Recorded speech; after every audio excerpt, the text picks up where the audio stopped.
আমরা না অনেক সময় যখন গাড়ি আইডিয়ালে যখন রাখি, মানে যখন আমরা পার্কিংয়ে গিয়ে ধরুন দাঁড়ালাম, আমরা কিছু একটু কাজ করলাম, মানে ওই আর কি, তো তখন আমরা অনেক সময় না গাড়ির এসিটাকে অন রাখি। এবার গাড়ির এসিটা যখন অন রাখি তো অনেকেরই মনে না একটা কোশ্চেন আসে যে গাড়ির এসি অন, তেল কত খাচ্ছে? কেউ বলে ঘন্টায় 200 টাকার তেল খাচ্ছে, কেউ বলে ঘন্টায় 1 লিটার তেল খাচ্ছে, কেউ বলে ঘন্টায় 2 লিটার তেল খাচ্ছে। তো পুরো ইউটিউব খোঁজার পরে আমি এরকম ভিডিও পেয়েছি, কিছু পাইনি তা না, পেয়েছি, বাট সব গাড়ির ক্ষেত্রে পাইনি। এই বাংলা টর্কে আমরা এই চ্যানেলে না সব গাড়ির এই টেস্টটা আমরা করব যে একটা গাড়ি উইথ এসিতে, কারণ ইন্ডিয়ার যা এখন অবস্থা এসি তো ভাই দরকার, একটা গাড়ি উইথ এসিতে ঠিক কতটা ফিউল কনজিউম করে, আর এটা আমরা টেস্ট করব প্রত্যেকটা গাড়িতে।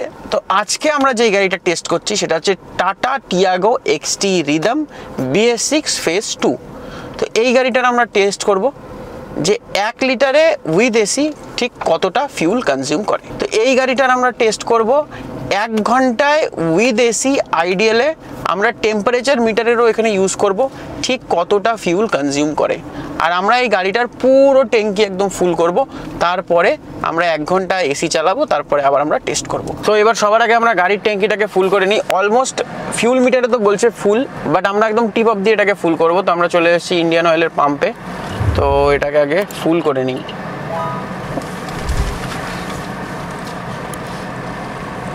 তো এবার আমরা এটাকে ফুল করে নিই একদম পুরো টিপ অফ দিই। তো আমরা এটা টিপ অফ দিয়ে একদম দেখে নিচ্ছি যে ফুল হচ্ছে কি না।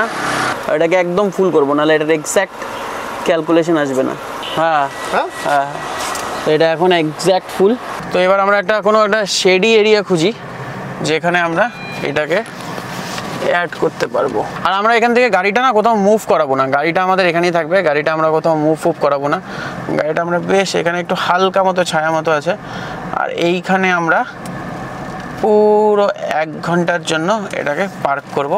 এখানে বেশ একটা ছায়াও আছে, কারণ আইডিয়াল কেসে দেখুন এখানে আমি কি করলাম, এখানে একটু ছায়া মতো আছে আর এখানে একটু রোদ্রু মতো আছে, তো দুটো মিক্স করে আর কি ব্যাপারটা করার ট্রাই করব। আর এখন যদি আমি আপনাদের টাইম বলি, তো আমি এখন থেকেই শুরু করলাম। তো এখন টাইম হলো 2:32, দেখতে পাচ্ছেন হয়তো। আর আমরা 3:32-এ গাড়িটাকে অফ করব, আর আমরা দেখব যে ঠিক কতটা ফিউল খাচ্ছে। এর সাথে সাথে আমরা গাড়ির যে টেম্পারেচার, গাড়ির এসি আমরা এখানে সেকেন্ডেই রাখবো, আর শুধু সেকেন্ডে না, আমরা এই টেম্পারেচার মিটার দিয়ে আমরা গাড়ির ভেতরের যেই টেম্পারেচার আছে মোটামুটি ওটা 25 ডিগ্রির আশেপাশে কিন্তু আমরা ওটাকে মেনটেন করার চেষ্টা করব। তো এবার যদি আমি এখান থেকে যদি মেনটেন যদি এটাকে করার যদি ট্রাই করি, তাহলে আপনারা দেখবেন যে মোটামুটি এটা 25 ডিগ্রির আশেপাশে কিন্তু এটা মেনটেন হচ্ছে। এখানে দেখুন যে 27 ডিগ্রি কিন্তু টেম্পারেচার মিটারে দেখাচ্ছে যে 27 ডিগ্রি টেম্পারেচার আছে। তো আই থিঙ্ক যে 27 ডিগ্রি এনাফ। আর 27 ডিগ্রি মোটামুটি আমাদের গরম লাগছে না, আমরা দুজন আছি গাড়িতে, আমি আর আমার ক্যামেরা পার্সন। আর আমরা এখানে পুরো 1 ঘন্টা এই টেম্পারেচারই মেনটেন করব, আর এই টেম্পারেচার মেনটেন করে আমরা দেখব যে 1 ঘন্টায় কতটা ফিউল কনজিউম করে টাটা টিয়াগো, বা একটা 1200 সিসির 3 সিলিন্ডার ইঞ্জিন ঠিক কতটা ফিউল কনজিউম করে, একটা বেসিক আইডিয়া পাওয়া যাবে। টেম্পারেচার মিটার সবসময় আপনারা এখানে নোটিস করে দেখবেন যে 28 এখন দেখাচ্ছে, কখনো 27 দেখাচ্ছে, তো এটা ডিপেন্ডস। তো আমরা এটা অবশ্যই একটা জিনিস মেনটেন করার ট্রাই করব। আর apart from that let's see যে কতটা ফিউল কনজিউম করে। আর আপনার কি আইডিয়া সেটাও আমাদের কমেন্ট করে একবার কিন্তু বলতেই পারেন যে আপনার কি আইডিয়া যে 1 ঘন্টায় এই গাড়িটা ঠিক কতটা ফিউল কনজিউম করতে পারে। দেখুন বাইরের টেম্পারেচার এখন আছে অলমোস্ট 35 ডিগ্রি, কিন্তু আমি যদি আমার ফোনে দেখাই দেখুন এখানে 31। তো ফোনের সাথে তো রিয়েল টেম্পারেচার ম্যাচই করে না, বাইরের টেম্পারেচার আসলে আছে 35। আমার গাড়ি এখন চলছে সেকেন্ড এসিতে, আর দুটোই মানে সার্কুলেশনও অন আছে, এসিও আছে অন। আমি এই থার্মোস্ট্যাট সেন্সারটাকে গাড়ির ভেতরে নিয়ে আসি, আর এবার আমি চেক করি যে গাড়ির ভেতরের টেম্পারেচার কত। এবার দেখুন এটা ড্রপ হচ্ছে, ভিডিওটাকে আমি একটু ফাস্ট করে দিচ্ছি যাতে এটা খুব তাড়াতাড়ি ড্রপ হয়। এবার দেখুন একটা আইডিয়াল টেম্পারেচারে আসবে।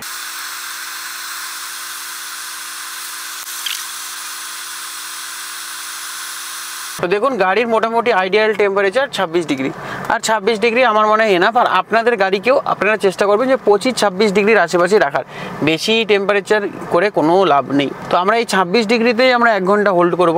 আমরা খুব বেশিও ঠান্ডা চাই না, খুব কমও চাই না, 26 ডিগ্রির গুড অ্যামাউন্ট। আর আমরা এইখানকার যা সেটিংস আছে এটার মধ্যে কিছু হাত দেবো না, এর মধ্যে সেটিংস এই থাকবে। আর এখন যদি আমি আপনাদের টাইম বলি, তো আমি এখন থেকে শুরু করলাম। তো এখন টাইম হলো 2:32, দেখতে পাচ্ছেন তো। আর আমরা 3:32-এ গাড়িটাকে অফ করব আর আমরা দেখব যে ঠিক কতটা ফিউল খাচ্ছে।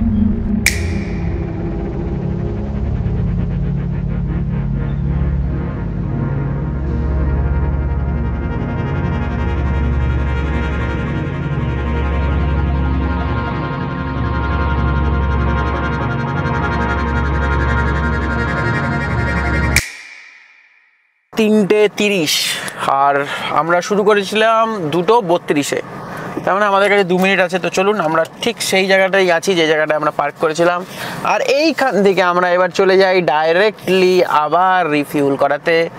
আর তারপর আমরা সিম্পল যা তেল হবে সেটা আমরা 24 দিয়ে আমরা যদি মাল্টিপ্লাই করি, so will get hour answer. So আমরা ঠিক আবার পাম্পের দিকে ঘুরছি আর একদম এক্স্যাক্টলি আমরা ট্রাই করব যে 2:31-এ আমরা রিফিউল করার জন্য। সো আমরা এখন আবার রিফিউল করব আর এখন এক্স্যাক্টলি টাইম 3:31 আর আমরা এখন করব গাড়িটা রিফিউল আবার। তো এখন টাইম হলো 3:21 আর আমরা এখন গাড়িটা রিফিউল করব। আমরা 2:22 থেকে শুরু করেছিলাম আর এখন 3:21, তো আমরা এখন রিফিউল করব। তো চলুন এবার আমরা রিফিউল করি আর রিফিউল করে দেখি। আর এখন টাইম হলো পুরো শার্প 3:22। আমরা 2:22-এ শুরু করেছিলাম আর এখন 3:22। সো রিফিউলিং স্টার্ট, দেখা যাক কতটুকুন কি তেল আসে। মিটার 0 আর এখান থেকে আমরা এবার ফুল করব, দেখা যাক কত টাকা তেল আসে। একদম টপ যেরম ছিল লাতালাত সেরম ফুল করব আমরা। ডান, 1 পয়েন্ট। তো চলুন এবার গাড়ি থেকে হিসাবটা করা যাক। তাহলে এখানে তেল লাগলো যেরকমটা আপনারা দেখতে পারলেন 1 লিটার 41 পয়েন্ট, আর যদি অ্যামাউন্টের কথা বলি পুরো 150 রুপিস, পুরো একদম টপ অবধি।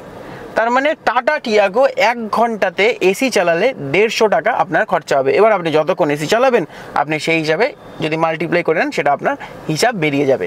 তো যদি আপনি 6 ঘন্টার জন্য যদি চালান তাহলে 150 × 6, তাহলে আপনার 6 ঘন্টার কস্ট পড়বে কিন্তু 900 টাকা। আই হোপ আপনাদের এই ভিডিওটা ভালো লাগলো, আর যদি আপনাদের এই ভিডিওটা ভালো লেগে থাকে তাহলে চ্যানেলটিকে অতি অবশ্যই সাবস্ক্রাইব করুন। আর ততক্ষণ অবধি যদি আপনি বাইক চালান তাহলে হেলমেট পরুন, কার চালান সিট বেল্ট পরুন, সেফ থাকুন, সেফ চলুন, সুরক্ষিত থাকুন। খুব তাড়াতাড়ি দেখা হচ্ছে আরও একটি নতুন ভিডিওর সাথে। Till then signing of.